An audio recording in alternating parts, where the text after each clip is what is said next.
ಹೆಂಗಿದ್ದೀರಾ? ಚೆನ್ನಾಗಿದ್ದೀನಿ ಮ್ಯಾಮ್. ಇದು ಮಧುಗೌಡ ಅವ್ರು ವೇರ್ ಮಾಡಿರೋದು ಪ್ಯಾಟರ್ನ್ ಅಲ್ವಾ? ಹೌದು, ಇವಾಗಲೇ ಜಸ್ಟ್ ಅರೈವ್ ಆಗಿದ್ದೆ, ಅದಕ್ಕೆ ವಿಡಿಯೋ ಮಾಡೋಣ ಅಂತ ಜೋಡಿಸ್ಕೊತಾ ಇದ್ದೆ. ಇದರಲ್ಲಿ ಇಷ್ಟು ಕಲರ್ ಬಂದಿದೆ, ಪ್ರೀಮಿಯಂ ಕ್ವಾಲಿಟಿ, ತುಂಬ ಚೆನ್ನಾಗಿದೆ, ಸಾಫ್ಟಾಗಿದೆ. ಬಟ್ಟೆ ಎಷ್ಟು ಸಾಫ್ಟ್ ಇದೆ ಅಂದರೆ ಸಖತ್ತಾಗಿದೆ ಸಾಫ್ಟು.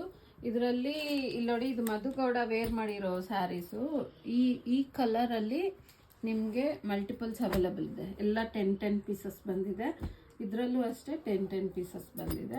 ಬೇಕು ಅನ್ನೋರು ತಗೋಬೋದು. ಇನ್ನು ಮಿಕ್ಕಿದ ಎಲ್ಲ ಕಲರ್ಸು ಸಿಂಗಲ್ ಪೀಸಸ್ ಬಂದಿದೆ. ಇನ್ನು ಮಿಕ್ಕಿದ ಎಲ್ಲ ಕಲರ್ಸು ಸಿಂಗಲ್ ಪೀಸಸ್ಸು, ಬರೀ 2 ಕಲರ್ಸ್ ಮಾತ್ರ 10 ಪೀಸಸ್ ಬಂದಿದೆ. ನೋಡಿ, ಓವರಾಲ್ ಸ್ಯಾರಿ ಬನ್ನಿ ಓಪನ್ ಮಾಡಿ ತೋರಿಸ್ತೀನಿ. ಓವರಾಲ್ ಸ್ಯಾರಿ ಲುಕ್ ಈ ಥರ ಬರುತ್ತೆ. ತುಂಬಾ ಚೆನ್ನಾಗಿದೆ ನೋಡಿ, 3D ಪ್ಯಾಟ್ರನ್ನು. ಕಲರ್ ನೋಡಿ, ಸಖತ್ತಾಗಿದೆ ಕಲರ್ ಮಾತ್ರ, ಎಷ್ಟು ಚೆನ್ನಾಗಿದೆ. ನೋಡ್ತಾ ಇದ್ರೆ ನಾನೇ ಉಟ್ಕೋಬೇಕು ಅನ್ಸುತ್ತೆ, ಅಷ್ಟು ಚೆನ್ನಾಗಿದೆ ಕಲರು. ಮತ್ತು ಇದು ನೋಡಿ, ಈ ಥರ ಲೈನ್ಸ್ ಪಲ್ಲು ಬರುತ್ತೆ, ಪ್ಲೇನ್ ಬ್ಲೌಸ್ ಬರುತ್ತೆ. ಬ್ಲೌಸ್ ಬಂದು ಗ್ರೀನ್ ಕಲರೇ ಬರುತ್ತೆ, ಪ್ಲೇನ್ ಬ್ಲೌಸು. ಇದರಲ್ಲಿ ಯಾವುದಾದ್ರೂ ಕಲರ್ ಇಷ್ಟ ಆಗಿದ್ರೆ ಸ್ಕ್ರೀನ್ ಮೇಲೆ ಬರ್ತಿರೋ ನಂಬರ್ಗೆ ಸ್ಕ್ರೀನ್ ಶಾಟ್ ತೆಗೆದು ನನಗೆ ಕಳಿಸ್ಕೊಡಿ. 1350 ಆಗುತ್ತೆ ಪ್ಲಸ್ ಶಿಪ್ಪಿಂಗ್.